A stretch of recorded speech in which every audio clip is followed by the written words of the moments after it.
할렐루야, 복된 금요일입니다. 오늘도 하나님의 말씀으로 우리의 삶이 다시 한번 정결해지고 새 힘받아 살아가는 복된 하루가 되시기를 축복합니다. 저는 최근 한 리서치에서 사람들이 교회를 떠나는 이유에 대해 통계를 낸 것을 보았습니다. 여러 가지 이유가 있었는데요. 나의 가정을 좀 더 신경을 써야 해서, 아니면 생계를 유지하기 위해, 교회 리더십의 문제, 윤리적인 실패를 원인으로 많은 사람들이 참 많이 교회를 떠난다는 통계를 보았습니다. 그중 가장 많은 비율, 60%를 차지한 1위가 무엇인지 아십니까? 바로 자신의 삶에 더 이상 교회가 필요치 않다고 느꼈기 때문이라고 합니다. 삶이 바쁘고 교회에 대한 부정적인 시선을 넘어서 교회가 진짜 내 삶에 필요한가? 신앙이 진짜 내 삶에 유익이 있는가를 돌아보니까 그렇지 않았다라는 측면이 많았다는 것이죠. 왜 그럴까요? 구체적으로 살펴보면 사실 교회의 가르침은 우리의 삶에 있어서 너무나 어렵다는 것이 현실입니다. 삶의 흐름에 맞춰서 말씀의 방향이 동일하게 맞았으면 좋겠는데, 나의 원과는 반대로 늘 말씀을 들으면서 나의 삶을 조정해야 하고 무언가를 포기해야 하고 다시 생각해야 하는 지점에 서니까 어느 순간 교회가, 말씀이 내 삶에 도움이 아니라 방해하는 것처럼 느껴지기 시작했다는 것입니다. 저는 최근 한 청년하고 상담을 하면서 개인적으로 마음이 어려웠던 순간이 있었습니다. 올해 그 청년이 처음으로 대학교에 들어갔는데 지금 OT, MT가 굉장히 활발한 기간이지 않습니까? 고등학교 때까지는 신실하게 하나님을 섬겼고 예배하는 삶을 살아가다가 대학교를 가니까 믿음 지키기가 참 어렵다는 이야기였습니다. 더 깊이 나누다 보니 자신의 과에 교회를 다니는 사람이 한 사람도 없다는 말을 들었고 제가 적잖이 충격을 받았습니다. 그리고 그 안에서 나는 예수님 믿으니까 술 안 먹어, 이 한마디를 하는 것이 너무나 어렵다는 고백을 들었습니다.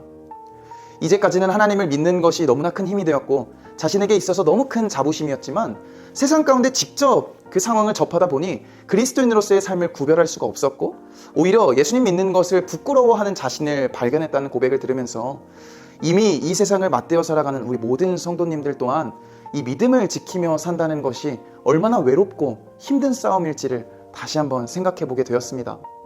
그러나 여러분 꼭 기억하십시오. 오히려 하나님은 분별 없는 이 시대 속에서 하나님의 말씀으로 구별된 자를 찾으시고 그리고 그 삶을 가장 기쁘게 받으신다는 사실입니다.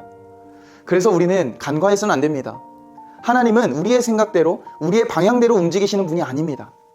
오히려 우리가 하나님의 방향대로 움직이는 것이 너무나 기본적인 영적인 원리인 것입니다.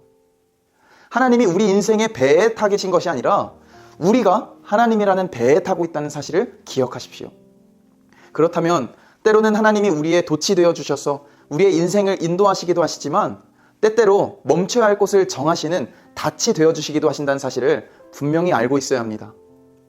그래서 하나님은 오늘 본문을 통해서도 이스라엘 백성들에게 구별된 삶에 대해서 말씀하기 시작합니다. 오늘 본문에는 하나님 앞에 구별된 삶을 결단한 자들을 소개합니다. 바로 나실인입니다. 나실인은 뜻 자체가 하나님께 구별된 자입니다. 대표적인 나실인들이 성경에 여러 등장하죠. 삼손, 사무엘, 침례 요한, 사도 바울 이렇게 있습니다. 근데 이들은 구별될 때 어떻게 구별되었는가? 말씀에 나오는 것처럼 포도주나 독주, 술을 금기했습니다. 또 심지어 포도 자체를 먹지 말아야 했습니다. 그리고 죽을 때까지 머리를 자를 수가 없었고 부모님이 돌아가셔도 시체를 가까이 할 수가 없었습니다. 여러분 보십시오. 하나님은 지금 이 나실인을 통해서 하시는 일이 무엇일까요? 8절을 보면 이렇게 기록되어 있습니다.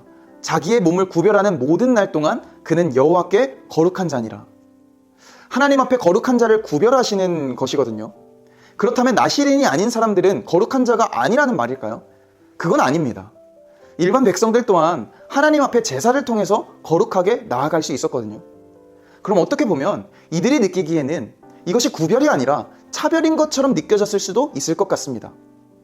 구별된 자라면 더 능력 있고 더 강성하고 더 세상과 비교할 만큼의 영향이 있어야 하지 않겠습니까? 그러나 지금 구별된 자라고 하시면서 왜 하나님은 이렇게 금지하시는 것이 많을까? 왜냐하면 하나님은 우리가 하나님의 역설의 은혜를 기억하길 원하시기 때문입니다. 세상에서는 내가 더 많이 할 수 있는 것, 더 채울 수 있는 것을 능력이라고 말하지만 하나님이 보시기에는 가장 큰 능력이 내가 더 많이 버릴 수 있는 것, 내가 더 많이 포기할 수 있는 것이 능력이라 여기시기 때문입니다. 하나님은 나실인을 차별하지 않으셨습니다. 나실인을 거룩하게 구별하셨습니다. 그리고 구별된 이 나시린을 통해 하나님의 은혜를 보게 하신 것이죠. 사랑하는 여러분, 그래서 우리는 이 세상을 살아갈 때 우리의 버림을 두려워해서는 안 됩니다. 오히려 버림이 있어야 채워짐의 은혜가 있는 것입니다. 여러분, 혹시 냉장고 정리해 보셨습니까? 냉장고 정리의 가장 첫 스텝은 그 안에 있던 묵혀있는 것들을 버리는 작업이 가장 먼저 필요합니다. 그래야 그 다음 새 것으로 채울 수 있는 것이죠. 지금 이 나시린의 구별을 위해 취하시는 하나님의 모든 명령들은 그들의 능력을 채우기 위함이 아닙니다. 오히려 그들의 능력을 버리기 위함입니다. 외로움, 답답함, 삶의 모든 필요들을 다 버릴 수 있도록 결단케 하신 것이 오히려 그들에게는 은혜가 되었다는 사실입니다. 그래서 여러분, 우리가 오늘을 살아가기 전에 먼저 이 질문을 생각해 보셨으면 좋겠습니다. 오늘 여러분이 하나님 앞에 버려야 할 것이 있다면 그것이 무엇입니까? 우리가 채움을 구하기 이전에 여러분이 버려야 할 것들을 먼저 생각해 보시길 소망합니다. 마찬가지로 여러분, 오늘 이 하루를 살아내시면서 가장 먼저 내 욕심, 내 시선, 내 감정을 내려놓는 기도를 해보시길 바랍니다. 그럼 우리의 마음에 비워진 그 자리에 하나님이 분명히 비교할 수 없는, 내 지혜로는 도저히 상상하지 못했던 넘치는 축복으로 여러분의 삶을 곳곳에서 채우실 줄로 믿습니다. 우리가 받을 축복과 우리가 받을 능력이 아니라 우리의 삶이 먼저 거룩한 삶이 되어야 함을 분명하게 기억하시고, 악한 이 세상 가운데 어떤 삶이 진짜 거룩하고 멋진 인생인가, 내가 먼저 버리기를 결단하여 세상과 똑같이 살아가는 것이 아니라, 세상과 하나님 사이에서 갈팡질팡하며 믿음 생활하는 것이 아니라 정확하게 내가 버려야 할 것을 분별해서 그 내면에 하나님으로 채울 수 있는 인생, 그 인생을 살아가기로 결단하는 우리 모든 성도님들의 삶이 되시기를, 그렇게 분별력 있는 하나님의 멋지고 거룩한 자녀들이 되시기를 예수님의 이름으로 축복합니다. 기도하겠습니다.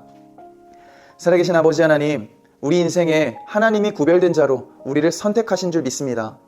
수직적인 차별이 아니라 수평적인 구별이 이루어져서 결국 내 삶에 버릴 것들을 발견하게 하시고 그 안에 하나님의 놀라운 은혜로 채울 수 있는 분별력 있는 인생을 살아갈 수 있도록 인도하여 주옵소서. 하나님과 세상 사이에서 갈팡질팡하지 않게 하시고 거룩한 하나님의 택하신 백성답게 살아갈 수 있도록 주님 우리의 삶을 인도하여 주옵소서. 감사드리며 거룩하신 예수 그리스도 이름으로 기도드립니다. 아멘. 완악한 세상에서 완악한 세상